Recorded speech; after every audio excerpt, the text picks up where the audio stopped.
Hello everyone, back tuning into today's video. We're going to do CANSIPS Sunday today, having a look just for fun at the long-range Canadian model from the website tropicaltidbits.com. We're going to go ahead 6 months with this update, so it's going to take us up to June, can you believe? We'll also, at the very end, have a quick look at the sea surface temperature anomalies for the next few months as well, in terms of what's going on in the equatorial Pacific Ocean. Quite a dramatic change takes place in the Pacific Ocean next year. So I'll show you the charts on all that in a second. There's going to be a bit of a walk into the unknown because I haven't looked at these charts yet, so I'm not sure what they're going to say. My eye has been playing up quite badly tonight. I had problems with my eyes around 2 years ago now, and whilst they have settled down a lot, I still get the occasional flare up, and well, I've had one of those tonight, so I've been limiting my computer time tonight, and I don't know what these charts are going to show, so it's going to be very interesting for me and for you as we go through all of these charts. But before I get on with that, just to say about the ads, there's 6 articles on all the pages at Gaswell. This have a browse through widgets and click through the links if there's any articles that you're interested in. Thanks very much for doing that. There's video ads on most of the pages which open out within the content. When you watch them, they'll close back up again. That's helping to pay for the website as well as the links to the articles. And also there's video ads on, I've already said that, haven't I? Also there is the Christmas shop. So, just click through the Amazon banners in the Christmas shop. Sorry, it's been a very long few weeks with all of the winter updates I've been doing.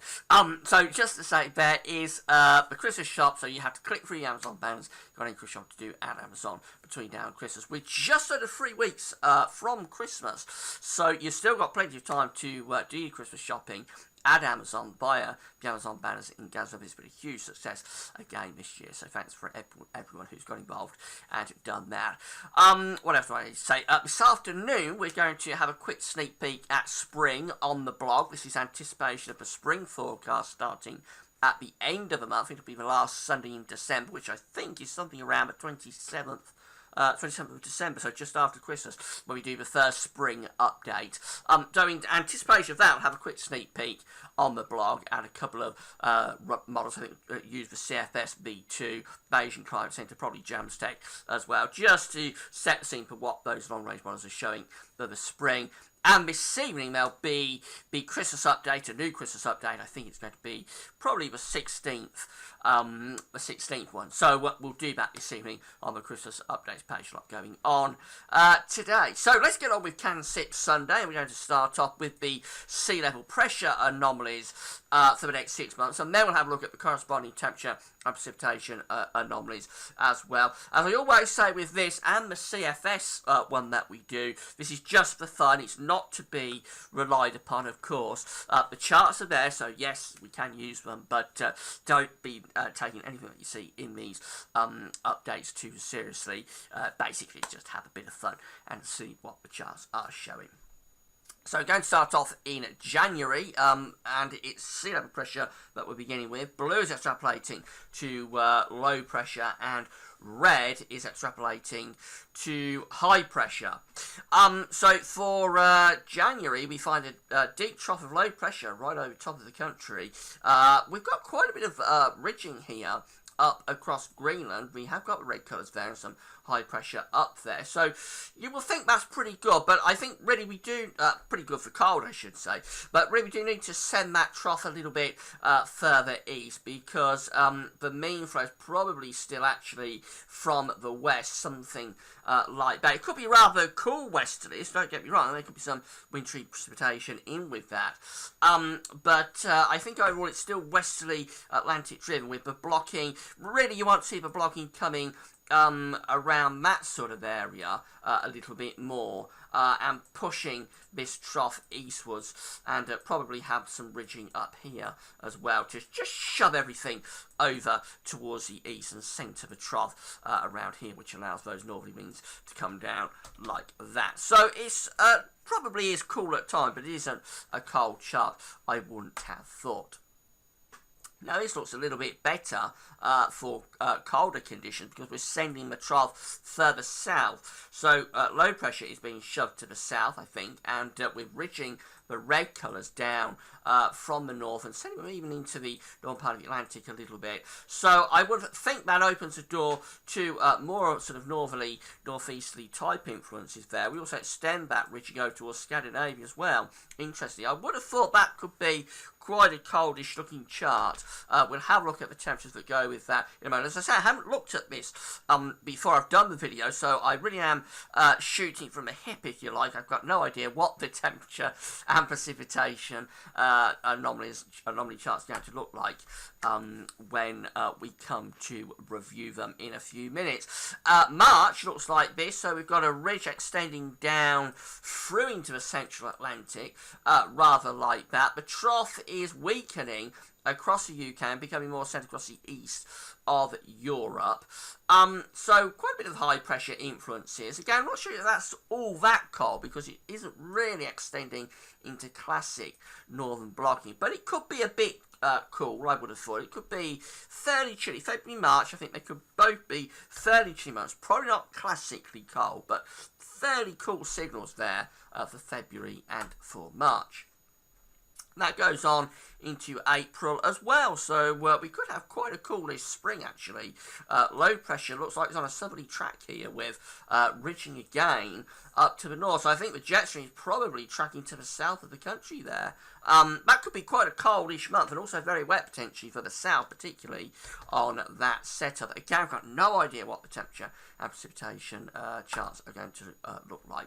And then as we move through into May, this is how May is looking. Quite unsettled actually. The colours are fairly weak, but I think that's a trough of low pressure in terms of sea level pressure anomaly anyway in across the country. So yeah, I think that is quite an unsettled looking signal for May. And then finally we go through to June. This is how June is looking from the CANSIPS this month. Again, probably quite unsettled. We've got below average pressure generally around the country. We have got the Azores high, but it's centred out to the west. I think that's probably quite cool, quite unsettled as we go into June. Probably a bit of a trough within the mean flow there at 500 millibars. Let's see how the temperatures look. So January is coming out milder than average. I'm not surprised about that, to be honest. So January there looking like quite a mildish month. Not desperately warm. The warmest anomalies are going towards the east of Europe and the west of Russia over here. So it is cooler probably compared to December. But nevertheless, it's still a bit milder than average. So despite the fact we've got quite a bit of northern blocking there actually in January, it's just not setting up quite right to deliver us into colder than average conditions. Now, this is a surprise. I thought February could be colder, but actually that's coming out milder than average as well. That's a bit disappointing. I thought February had a decent chance there of being a cooler month based on the sea level pressure anomaly, but no, the CANSIPS there is looking milder than average.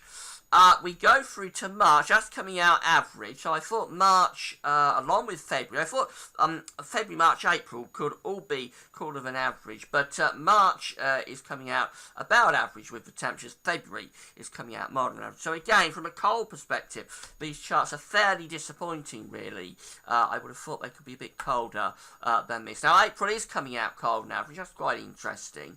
So there we are. I've got those blue colours, particularly to the north of the country. It's not easy a strong cold signal. Look what's going on up over Iceland, for example. That is a very cold signal there for Iceland. For us, we are going a little bit below average, especially for the north. So probably a gradual cooling trend is taking place here a little bit through the spring, certainly from February to March to April. It looks like we cool down on a month-by-month basis, not turning desperately cold.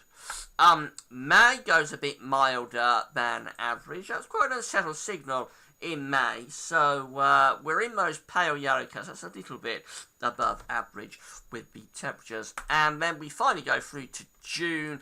and that's about average, maybe hinting at being a bit cooler than average into June. That's a very long way, or 6 months away, not to be relied upon at all. I could go on further than that. I could go on through July, August, September, October, even into November 2016. But I'm going to stop at 6 months, because I think if we go beyond that, it really is getting a bit silly. Let's have a look at the precipitation anomalies. So this is how January is looking in terms of precipitation. And interestingly, we have got the evidence of that ridging there around Iceland and to the south of Greenland. So it's a pretty decent signal for a cooler month in January. But the problem is that the trough is centred right on top of the country. So we've got those green colours giving a wetter than average month right over the top of the UK. And despite the fact there's a fair amount of blocking in the north, to the north of us, the flow is still generally coming in from the west-southwesterly direction. That will be a very frustrating month, I think, if it came off like that.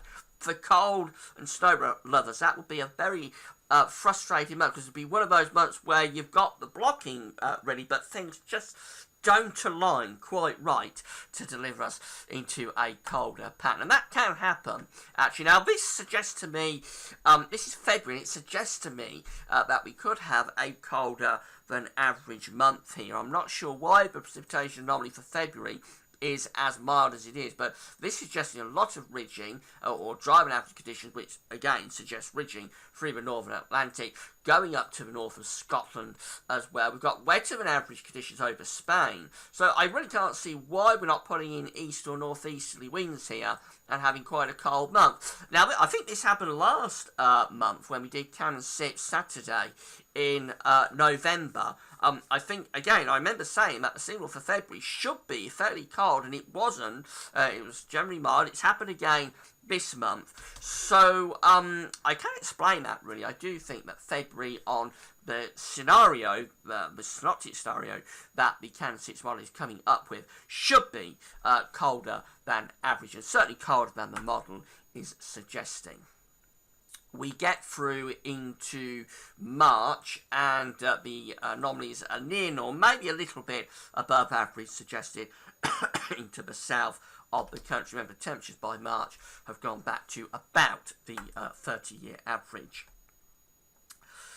April next, and well, this is interesting again. April is suggested to be a cooler than average month, remember, especially up to the north, and we've got dry than average conditions to the north of the country, wetter than average conditions to the south. So again, this suggests winds probably going into the east. Remember, there's also that suggestion through April that we could have a southerly tracking jet stream going through the middle part of the Atlantic as well. So the signals for April are looking quite cool, and of course that's not going to be good news. You don't really want cold wintry conditions in April. It's far too late generally to get a lot of snow settling, but it can do a lot of damage, especially night frost, if you've got the fruit blossom and plants coming out due to a mild winter. So that's not really what we want to be seeing in April.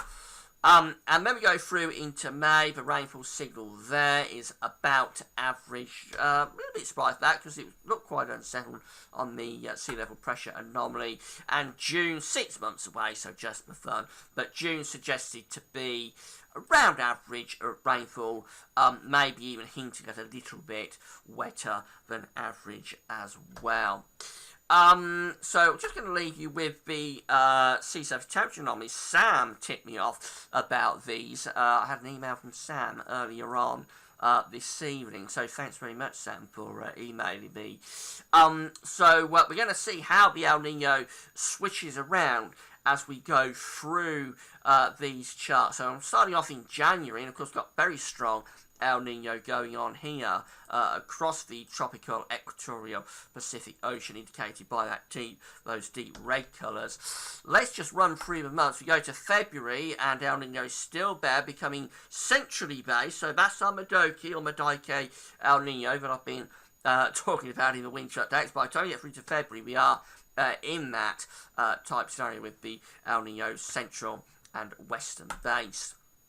go through to May, you'll notice a dramatic weakening of the El Niño is going on. We are still in an El Niño at this point in March, but a dramatic weakening is taking place. By the time you go through to April, we've got the temperature scale on the side. We are going back towards sort of near normal temperatures, really, by the time you get through to April. So from January through to April, what are we losing? I mean, in January, we've got temperature anomalies there, somewhere around 3 degrees above average, perhaps at the peak. By the time you go through to April, we're back to near normal. So we're losing around 2 to 3 Celsius in the equatorial Pacific Ocean in the space of around 2 or 3 months. That is a very dramatic drop in temperature that the model is seeing. It isn't done there though, because we go through into May. Look at this, a little bit of blue is starting to appear. So the CANSIPS model wants to swing from El Niño into La Niña, into a cold event as we get through towards the summer. And by the time you go through to June, look at that. That really is very cold indeed there across the equatorial Pacific. A dramatic shift in temperature from January through to June in the first 6 months of 2016. And then I'll just run on, and that La Niña does develop into a very strong event, actually. Look how cold the Pacific Ocean is looking by the time you go through to September and into the autumn. That's a big La Niña event, but again, the temperatures are on the side of the chart, so I think we're going down probably close to 2 Celsius below average, gone from 3 Celsius above average at the start of the year to 2 Celsius below average by the end of 2016. A very dramatic shift taking place, and of course we'll be looking at this in more depth. The chance of going to La Niña next year, we'll be looking at it in more depth in the El Niño update that we do later in the month. If we do go to La Niña, that's going to have a big impact on the weather patterns next year. And I don't want to say too much about it just yet, but once I get to the start of next year, I'll talk about La Niña a lot more and what it could mean, both for the summer and the winter of 2016-2017. So I'll be talking much more about La Niña to get through to next year. Thanks very much to Sam for tipping me off about that, because like I said, I haven't looked at the CANSIPS model tonight before I did the video because of my eyes. So yeah, thanks very much, Sam, for tipping me off. I probably wouldn't have shown you those charts if I hadn't known what the model was going to show. Right, that's it then. This afternoon on the blog, we'll have a look at the spring in terms of a few long-range season models. Of course, we've got a couple of ideas there for spring from CANSIPS. It's looking fairly chilly, perhaps, from the CANSIPS model, particularly the start of the spring around April. This evening, have the 16th Christmas updates on the Christmas updates page. So that's all for now. Thanks very much for watching. Remember, it's all just for fun with this and the CFS 6 months look ahead. Not to be relied upon. But that's all for now. Thanks for watching.